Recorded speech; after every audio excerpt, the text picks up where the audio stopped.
एक बार फिर से ईरान पर बड़े हमले हुए हैं। आधी रात गुजरने के बाद ये अपडेट आपको मिल रही है क्योंकि काम अभी हुआ है।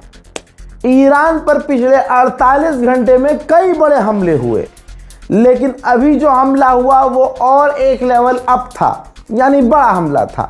बॉर्डर के इलाकों पर ईरान के हमला हुआ है। सिरिक, बंदर अब्बास, कश्फ आइलैंड, जस्क, खुंदाब, उसके अलावा कई बॉर्डर के इलाके हैं ईरान के जहां अमेरिका ने पूरी ताकत से बड़े हमले किए हैं।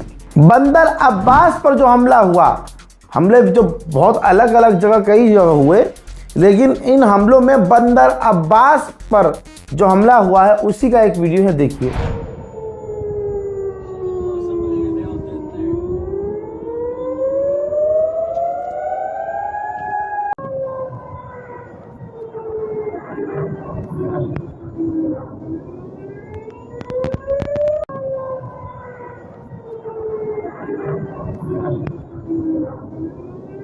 कंफर्म खुद अमेरिका की फौज ने किया है। ये देखिए, सेंटोम ने कंफर्म किया है कि जी हाँ जी, हमने ईरान पर लगातार कई सारे हमले किए हैं क्योंकि उसने हमारे सिविलियन इलाकों पर जो हमारे से जुड़े हुए हैं लोग, वहाँ हमला किया है, यानी अरबों पर हमला किया है और कमर्शियल शिप पर हमला किया है।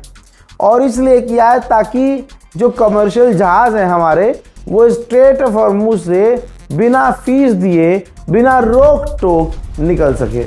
ईरान पर हमला होने से पहले, हमला होते वक्त और उसके बाद तक एक ये डेटा देखिए। आसमान में स्ट्रेट ऑफ हॉर्मुज़ से लेकर ईरान तक फाइटर जेट और रिफ्यूलिंग एयरक्राफ्ट भारी मात्रा में उड़ते हुए नजर आए। साथ ही अमेरिका ने यह कहा कि ईरान ने स्ट्रेट ऑफ हॉर्मुज़ में कई सारे जहाज़ों पर ड्रोन लॉन्च किया था, दोबारा हमला किया था। ये एक और वजह थी जिसकी वजह से हमने ईरान पर हमले किए। अमेरिका का पूर्व सेंटोम का कमांडर कहता है कि अमेरिका चाहे तो ईरान के खर्ग आइलैंड पर कब्जा कर सकती है अमेरिका की फौज, और अगर ऐसा होता है तो हमारा पल्ला भारी हो जाएगा। ईरान को हमारी बातें माननी होंगी। हजरात, ये जो गुलाबी सूअर है, इसकी ज़्यादातर हरकतें बेकार है, बकवास और बच्चों ऐसी। एक तरफ ईरान पर अभी कुछ देर पहले जब हमले शुरू हुए, उसी दौरान ये काम किया है डोनाल्ड ट्रंप ने। जी हाँ, डोनाल्ड ट्रंप ने आसमान में फाइटर जेट के अलावा बड़ा एयरक्राफ्ट और कई तरह के जहाज़ों की फ़ोटो ट्वीट की है, यानी शेयर की है। ईरान के विदेश मंत्री अब्बास अराक्ची ने ऑफिशियल बयान जारी करके कहा है कि जो अरब देश दुश्मन की मदद कर रहे हैं हम पर हमला करने के लिए, संभल जाएं, वरना हमारी जवाबी कार्रवाई में आपको तकलीफ ज़्यादा होगी। आपको वो 41 दिन वाली जंग याद है ना? अरे ईरान ने जब 41 दिन लगातार अमेरिका को और अरबों को लगाया था लाइन में। अब उस दौरान की एक और ख़बर आई है कि कुवैत में जिस जगह ईरान ने हमला किया था, वहाँ उस हमले में, ईरान के द्वारा किए गए हमले में, उस वक्त अमेरिका के 6 फौजी हलाक हुए और दर्जनों घायल हुए। अब जाकर बयान आया है उन अमेरिकी फौजियों का जो घायल हुए थे। उसमें कहते हैं कि भाई वहाँ बचाव के लिए कुछ भी नहीं था, हमला हुआ, हम बच न सके, और जितने लोग मारे गए, जितने घायल हुए, वो असली संख्या नहीं है। मरने वाले और घायल होने वाले लोग और भी ज़्यादा संख्या में हैं। दिक्कत की बात यह है कि अमेरिका जब ईरान से जीत नहीं पा रहा है तो वह खतरनाक कांड कर रहा है।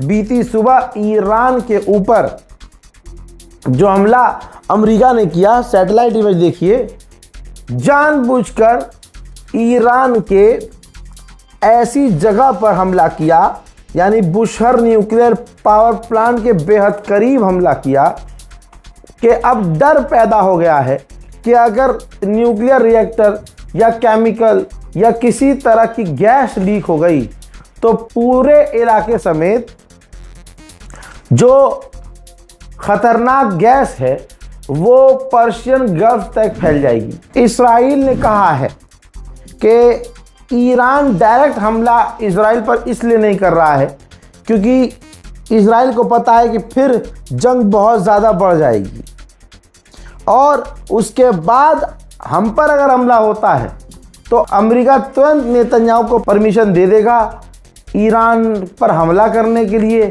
और उसके बाद ईरान के साथ क्या होगा वो ईरान को पता है। अब ऐसे ही दूसरा अखबार लिख रहा है get ready to sudden death, यानी देखिए पहले तो इन्होंने फारसी में लिखा है, फिर इन्होंने इंग्लिश में लिखा है, फिर यहूदी भाषा में लिखा है ताकि यहूदियों को पहले समझ में आ जाए। लिखा है कि तैयार रहिए अचानक वाली मौत के लिए, यानी अचानक से आई मौत के लिए तैयार रहो। हज़रात वो बुढ़ा जो अमेरिका का मरा है, बात ये आई है कि मरने से पहले उसने डोनाल्ड ट्रंप से फ़ोन पर बात की थी बहुत नॉर्मल, और कहा था कि मैं सऊदी अरब और इज़राइल का नॉर्मलाइजेशन करवाने के लिए बहुत करीब हूँ, और भी कई बातें की थी लेकिन बुढ़ा वो अपनी आंखों से देख नहीं पाया। उधर जो दिक्कत वाली बात यह है, और मैं जो कह रहा हूँ आपसे पिछले कई दिनों से कि जंग बढ़ रही है, क्यों हवाई बात नहीं कर रहा हूँ। रिपोर्ट ये कह रही है कि एक्सपर्ट कह रहे हैं कि जी ईरान पर हमले की, बड़े हमले की संभावना है, और भी बड़े हमले की, यानी ईरान के अंदर अमेरिका ग्राउंड ऑपरेशन की तैयारी कर रहा है। हज़रात मोहतरम, ये वो अपडेट्स हैं जो आपको सबसे पहले मैंने दे दिए हैं। इस रिपोर्ट को शेयर कीजिएगा, चैनल को सब्सक्राइब कीजिएगा, अपनी राय कमेंट में लिखिएगा। जय हिंद।